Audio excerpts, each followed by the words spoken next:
বাংলাদেশ রংপুর বিভাগীয় শাখা কর্তৃক আয়োজিত আজকে এই মহাসমাবেশের সম্মানিত সভাপতি, দিগার ওলামায়ে কেরাম, নেতৃবৃন্দ, সকল স্তরের জনগণ ভাইয়েরা আমার, আজকে মহাসমাবেশের উদ্দেশ্য কি পোস্টার এবং লিফলেটের মধ্যে দেওয়া আছে। দ্রব্যমূল্য ঊর্ধ্বগতি। আজকে সয়াবিন তেলের অবস্থা সম্পর্কে কম বেশি আমরা সবাই জানি। চালের অবস্থা জানি, ডালের অবস্থা জানি, পেঁয়াজ, রসুন, হলুদ, মরিচ কেনাকাটার যা প্রয়োজন সব কিছুর দামই ঊর্ধ্বগতি। কোনো জিনিসের দামই নিম্নগতি নয়। হ্যাঁ, তবে নিম্ন গতি একটা জিনিস আছে, মানুষের রক্ত, খুন সবচেয়ে সহজ। আর চুরি, ডাকাতি, লুটপাট হলো খুবই সহজ, কিন্তু নিত্য প্রয়োজনীয় দ্রব্য ক্রয় করা মানুষের জন্য খুবই কঠিন হয়ে যাবে। এই কারণটা কি? সব সিন্ডিকেট, সব কন্ট্রাক্ট, বড় বড় ব্যবসায়ীদের সাথে দলের কন্ট্রাক্ট থাকে, নেতাদের সাথে কন্ট্রাক্ট থাকে।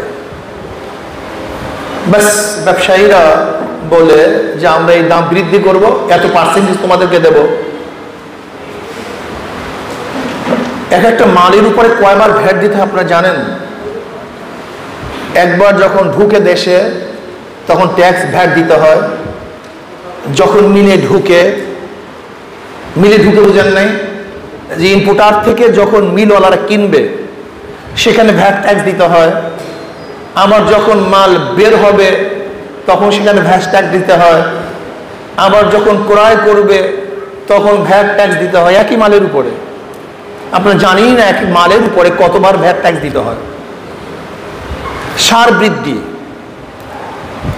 কারেন্টের ইউনিট বৃদ্ধি, তৈলের দাম বৃদ্ধি, তখন দাম উৎপাদন করতে খরচও বেশি, দামও বেশি।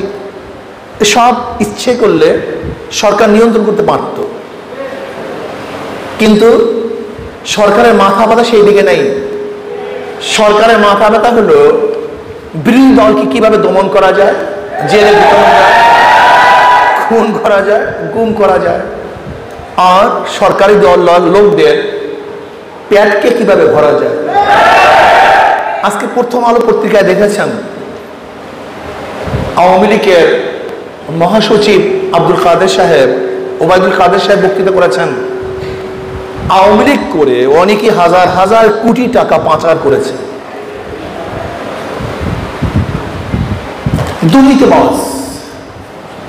আজকে দেশের গরিবের টেনশন কার মধ্যেই নেই, গরিবের চিন্তা কার মধ্যেই নেই। অবস্থাটা কিভাবে দাঁড়ালো? কোন এক দেশে দুর্ভিক্ষ লাগার পরে রানী বলতেছে রাজাকে, দুর্ভিক্ষ কি এত পর্যায়ে পুষছে যে জনগণ কি দুবেলা পোলাও খেতে পারে না? দুবেলা পোলাও কি খেতে পারে না জনগণ? রানী তো জানিই না যে দুর্ভিক্ষ কি জিনিস, কাজে পোলাও কি খেতে পারে না? এত দুর্ভিক্ষ। যারা সরকারি দল করে, যারা সরকারে আছে, তাদের তো হাজার হাজার কোটি টাকা, টাকার কোনো অভাব নাই। তারা জানিই না মালের এত দাম, এত প্রয়োজন মাল, এত দুর্লভ মূল্য হয়ে গেছে। অথচ জনগণ কি অবস্থায় আছে যা চিন্তাও করা যায় না। কাজে আমি সরকারকে বলবো, যদি আপনি দ্রব্যমূল্যের ঊর্ধ্বগতিকে নিয়ন্ত্রণ করতে না পারেন, তাহলে জনগণ বাধ্য হয়ে আপনাকে নিয়ন্ত্রণ করবে। উপায় নেই। যেরকম শ্রীলঙ্কার জনগণ বাধ্য হয়ে সে দেশের সরকারকে নিয়ন্ত্রণ করেছে, বাংলাদেশের জনগণ বাধ্য হয়ে আপনাকে নিয়ন্ত্রণ করবে। কয়েকদিন আগে শ্রীলঙ্কার সরকার বলেছে বোরখা খুলে নেবে, হুমকি দিয়েছিল। আল্লাহ রাব্বুল আলামিন তাদের পরনের কাপড়ও রাখে না, সেটা খুলে দিয়েছে। এটা আল্লাহ পাকের নিজাম। আমি সরকারকে বলবো, আপনিও শ্রীলঙ্কার মতো কাপড় খুঁড়তে বাধ্য করবেন না, কারণ পেটে যখন ক্ষুধা থাকে তখন হুঁশ থাকে না, কিন্তু পেটে ক্ষুধায় হুঁশ থাকে না। যদি জনগণ ক্ষুধার্ত হয় তাহলে হিংস্র বাঘের মতো হয়ে যাবে, কোন জায়গায় থাবা মারবে তারা নিজেরাও জানবে না, মসনদ কাঁপিয়ে দেবে জনগণ। কাজেই দ্রব্যগুলোর ঊর্ধ্বগতিকে নিয়ন্ত্রণ করতে হবে, এটা আমাদের দাবি। 21 বছর বয়স হলে মদ পান করতে পারবে। যেখানে 100 মদখোর থাকবে সেখানে দোকান খোলার অনুমতি দিবে। মনে হয় যেন বাংলাদেশ তোর বাবার দেশ, নাস্তিকদের বাবার দেশ। এটা ভারতের অঙ্গরাজ্য নাকি? ভারতে গিয়ে দেখেন সব জায়গায় মদের দোকান আছে, ওপেনে মদ পান করা হয়, বাজারে বাজারে মদের দোকান আছে, মোড়ে মোড়ে মদের দোকান আছে।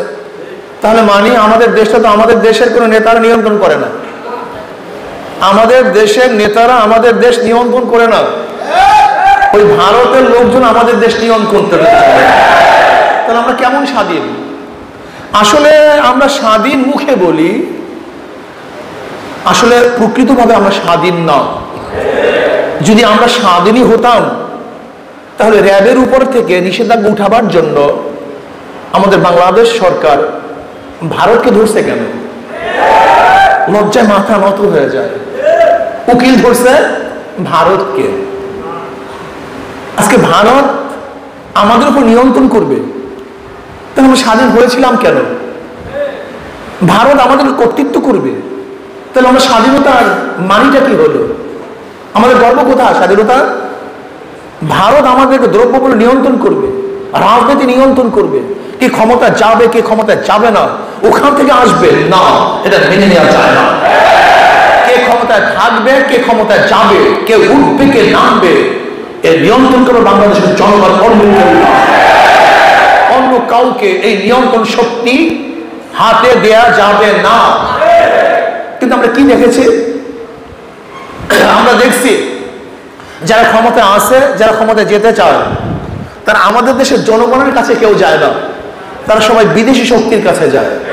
কিন্তু ইসলামী আন্দোলন বাংলাদেশ বিদেশি শক্তির কাছে যাবে না, তারা বাংলাদেশের জনগণের কাছে যাবে। বাংলাদেশে কে ক্ষমতায় যাবে কে ক্ষমতায় যাবে না, কে থাকবে কে থাকবে না, এই সিদ্ধান্ত করবে বাংলাদেশের জনগণ, অন্য কেউ না। এই জন্য তোরা ভোট দিতে ভয় পায়, ভোট দিতে চায় না, কেন জানে ভোটের হারি ফাঁকা হয়ে যাবে। বাংলাদেশের জনগণ এই দুর্নীতিবাজদেরকে আর কোনো অবস্থায় ক্ষমতায় রাখবেন না ইনশাআল্লাহ। আপনারা দেখেছেন ইসলামী শিক্ষা সংকুচিত করা হয়েছে। আজকে ইসলামী শিক্ষার উপরে পরীক্ষা নিবে না, আর যেই সাবজেক্টে পরীক্ষা হয় না সেই সাবজেক্টে কেউ পড়াশোনাও করে না। তার পরিবর্তে ডারউইনের থিওরি স্থাপন করা হয়েছে। ডারউইনের থিওরি গিয়ে দেখেন নবম ক্লাসের সমাজ বিজ্ঞানের মধ্যে, দশম ক্লাসের সমাজ বিজ্ঞানের মধ্যে ডারউইনের থিওরিটা কি? মানুষ থেকে নয়, মানুষ বানরের থেকে। এই কয়েকদিন আগে যা হিন্দু শিক্ষক তার ক্লাসে বলেছিল যে আল্লাহ বলতে কিছু নাই, প্রতিবাদ করার কারণে তাকে অ্যারেস্ট ভাবে জেলখানা থেকে তাকে বের করছে। শুধু তাই নয়, তাকে তো বের করছেই, কিন্তু যারা রেকর্ড করছে, আন্দোলন করছে, তাদের বিরুদ্ধে কেস হয়েছে, তাদেরকে জেলে দেওয়া হয়েছে। অর্থাৎ বাংলাদেশের ব্রাহ্মণ মুসলমান, সেই দেশে আল্লাহ নাই, মানুষ থেকে না, মানুষ বানরের থেকে এই হাজার হাজার কোটি কোটি টাকা খরচ করে এই শিক্ষা আমরা শিক্ষিত করি আমাদের সন্তানদেরকে। এর জন্য আমরা ট্যাক্স দেই, এর জন্য আমরা ভ্যাট দেই, এর জন্য আমরা কর দেই, এর জন্য সরকার দখল করছি না। বাংলাদেশে এই শিক্ষা ব্যবস্থা চলতে পারে না। তবে আমরা দাবি করব প্রাইমারি লেভেল শুরু করে মাস্টার্স পর্যন্ত প্রত্যেকটা ক্লাসে মানুষদের ইসলামী মুসলমান ইসলামী শিক্ষা শিক্ষা দিতে হবে। এই ব্যবস্থা সরকারকে করতে হবে। এরপরে আপনারা দেখেছেন বর্তমানে কিছু পাগল ঘাদানি নামে ওলামায়ে কেরামের বিরুদ্ধে দুদুকে দরখাস্ত করেছে, রিপোর্ট দিয়েছে। আমি প্রথম প্রশ্ন করতে চাই, তাদেরকে অধিকার কে দিয়েছে? এই বৈধতা তার পেল কোথায়? সেও জনগণ, আমরাও জনগণ। জনগণের বিরুদ্ধে জনগণ তদন্ত করে দুদুকে রিপোর্ট পেশ করার আইনি কোন শুদ্ধতা বৈধতা আছে? যদি না থাকে তাহলে দুদককে প্রথম বলবো, আপনি রিপোর্ট গ্রহণ করলেন কেন? এই বৈধতা তাকে কে দিয়েছে? আমি দুদককে বলবো 9 মাস পর্যন্ত তারা যে 9 মাস পর্যন্ত তদন্ত করেছে, এই 9 মাস পর্যন্ত তদন্ত করার পেছনে যত সদস্য এর মধ্যে সংশ্লিষ্ট ছিল, যত অর্থ খরচ হয়েছে, এই ফান্ডিং কে করছে? এই অর্থ কে দিছে? এই টাকা কোথা থেকে আসছে? এর উৎস কোথায়? কারা এই টাকা ফান্ডিং করেছে? টাকা কে দিয়েছে? উৎস খোঁজ করুন। বিদেশি শক্তি দেশকে ধ্বংস করার চক্রান্ত করতেছে, ইসলাম মুসলমানকে ধ্বংস করার চক্রান্ত করতেছে। যদি আপনি বিচার না করুন, সরকারকে বলবো বিচার না করুন। যদি আপনি বিচার না করেন তাহলে বলবো আপনি এটা করিয়েছেন, আপনি তাকে ফান্ড দিয়েছেন, টাকা দিয়েছেন বাংলাদেশ ইসলাম উৎখাত করার জন্য, ধ্বংস করার জন্য। আপনি ব্যবস্থা গ্রহণ করুন, জলদি জলদি ব্যবস্থা গ্রহণ করুন। যদি জলদি জলদি ব্যবস্থা গ্রহণ না করুন তাহলে বাংলাদেশের জনগণ বাধ্য হয়ে ইসলামের বিরুদ্ধে ওলামায়ে কেরামদেরকে, আজকে ওলামায়ে কেরামদেরকে ইসলামকে কটূক্তি করার কারণে, তাদেরকে লাঞ্ছিত অপমানিত করার কারণে, মানহানি করার কারণে বাংলাদেশের প্রত্যেকটা মুসলমান গর্জে উঠবে, আন্দোলন করবে, সরকার করবে। সাহস কে দিয়েছে সমস্ত শীর্ষ ওলামায়ে কেরামদের বিরুদ্ধে? আজকে দুদকের কাছে তারা দরখাস্ত করবে, রিপোর্ট পেশ করবে, এত বড় সাহস? আজকে ওলামায়ে কেরামকে ধর্ম ব্যবসায়ী বলবে, এত বড় সাহস তাদেরকে কে দিয়েছে? আমি জানতে চাই সরকারকে। ওলামায়ে কেরাম দেশে ভেসে আসে নাই, আমরা কসুরি পাগল নই যে বিদেশ থেকে ভেসে এসেছি। এদেশ আমাদের, আমার বাবার দেশ, আমার দাদার দেশ, মুসলমানদের দেশ। মুসলমানের কারণে দেশ স্বাধীন হয়েছে, অন্য কারোর কারণে নয়। এদেশ স্বাধীন হয়েছে মুসলমানের কারণে। ব্রিটিশের বিরুদ্ধে আন্দোলন মুসলমান করেছে। এদেশের স্বাধীনতার জন্য মুসলমান সর্বোচ্চ চেষ্টা সাধনা করেছে। কাজে দেশ মুসলমানদের দেশ, নাস্তিকদের দেশ নয়। কোন নাস্তিক মুসলমান উৎখাত করার চেষ্টা করবে আর মুসলমানরা বসে থাকবে না, এটা হতে পারে না।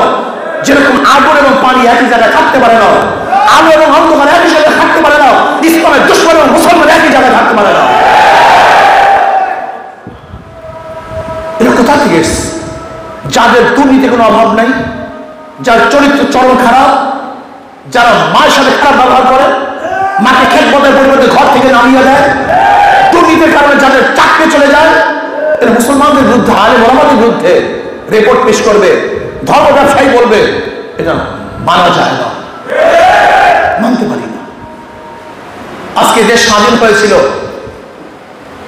3টা ভিত্তিতে: সাম্য, মানবিক মর্যাদা, সামাজিক ন্যায় বিচার। আজকে কোথায় সাম্যতা?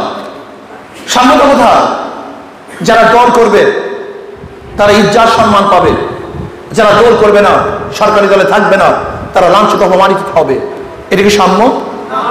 আজকে যারা ক্ষমতাসীন তাদের আত্মীয় স্বজন রেলে ফ্রি চলবে, আর যারা ক্ষমতাসীন না তারা টাকা দিয়েও মুক্তি পাবে না, বাঁচতে পারবে না। এর নাকি সাম্যতা?